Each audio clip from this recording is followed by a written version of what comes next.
Fala aí, fanático vascaíno, fanática vascaína. Que alegria encontrar você. Chega deixando o seu like, sempre reforço para você esse pedido, porque é super importante para que o YouTube recomende o nosso canal para novos vascaínos. Se você está chegando aqui pela primeira vez, seja muito bem-vindo. Se inscreva também no nosso canal, no Fanático Vascaíno. Bom, a gente tem falado muito aqui sobre quem pode chegar ao Vasco da Gama, né? Alguns nomes que fui apurar e não batem, né? Conversando com os dirigentes do Vasco da Gama, mas se vão chegar, alguns vão sair. Essa é uma lógica de mercado. Preciso falar agora sobre a primeira indicação de Admar Lopes no Vasco. O novo diretor executivo de futebol do Cruz Maltino sugeriu a contratação de Carlos Gomes, atacante colombiano de 22 anos de idade que pertence ao Rennes, da França. O Admar conhece bem o futebol francês e percebeu que o Carlos Gomes poderia ser um bom acréscimo, especialmente porque não conseguiu performar em sua primeira temporada no futebol francês. Ele havia sido comprado em 2024 do Real Salt Lake, dos Estados Unidos, por 10 milhões de euros. A ideia do Vasco não é comprá-lo, até porque não há capacidade financeira para um investimento desse tamanho. O Vasco vai sugerir ao Rennes um empréstimo com opção de compra. Confesso para você que vejo pouca possibilidade de esse negócio prosperar, até porque se o Rennes gastou 10 milhões de euros, não justifica emprestar um jogador e sim tentar vendê-lo. Pelo menos nesse início de janela, a janela ainda nem começou, há bastante tempo e água para ser percorrida por debaixo da ponte. Só para completar, Vasco busca uma série de reforços, muitos nomes têm sido especulados, nem todos verdadeiros, e a gente vai tentando filtrá-los para trazer as informações mais certeiras possíveis.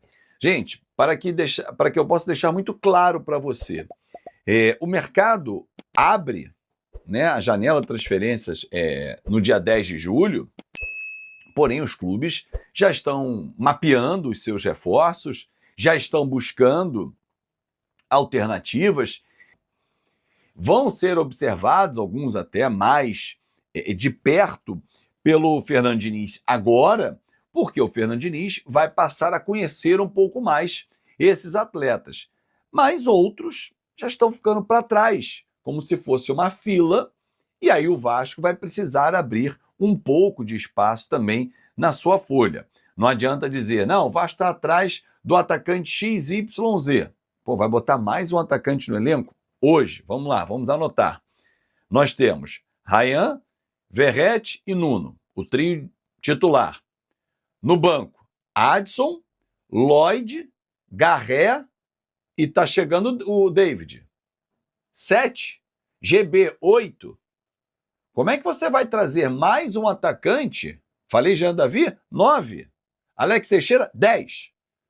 Como é que você vai trazer mais atacantes se você já tem 10 no elenco? 3 jogam, 7 vão para o banco. E, na verdade, não vão os 7 para o banco. Muitas das vezes vão 4, 5 deles.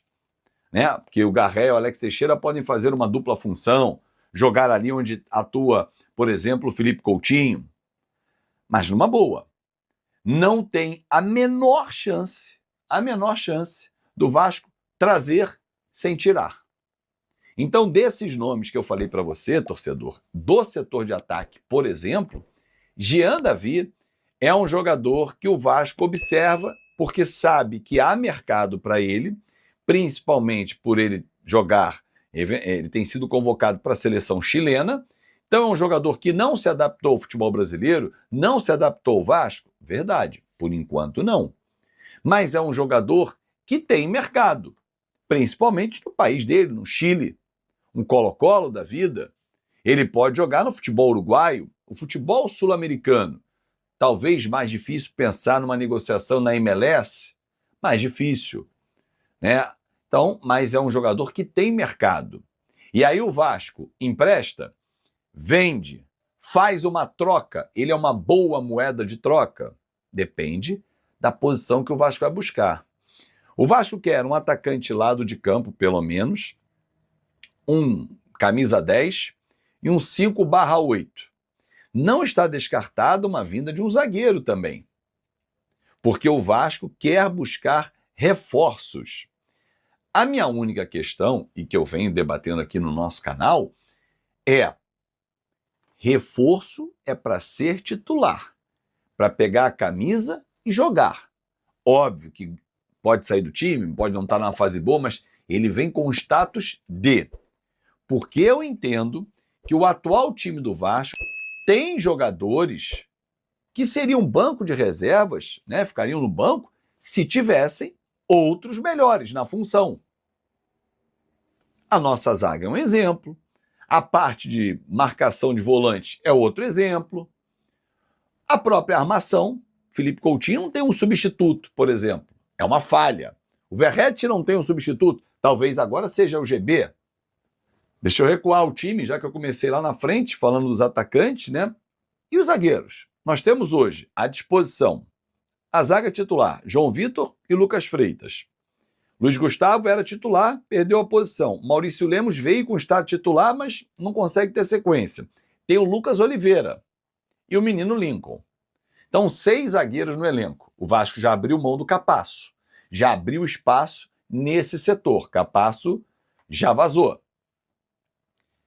Esses jogadores aqui, os Lucas são observados, mas o Freitas está jogando. Então o mercado olha assim, opa, esse cara podia vir para cá. Já houve uma sondagem, um clube turco por ele. Inclusive, representantes estiveram no estádio, vendo bem de perto o Lucas Freitas. O Vasco não vai negociar?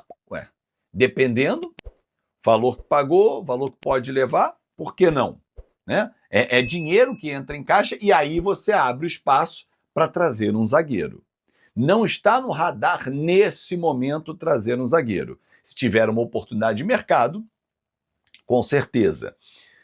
Ainda em relação ao Felipe Coutinho, que eu falei um pouco antes, o contrato dele com o Aston Villa segue.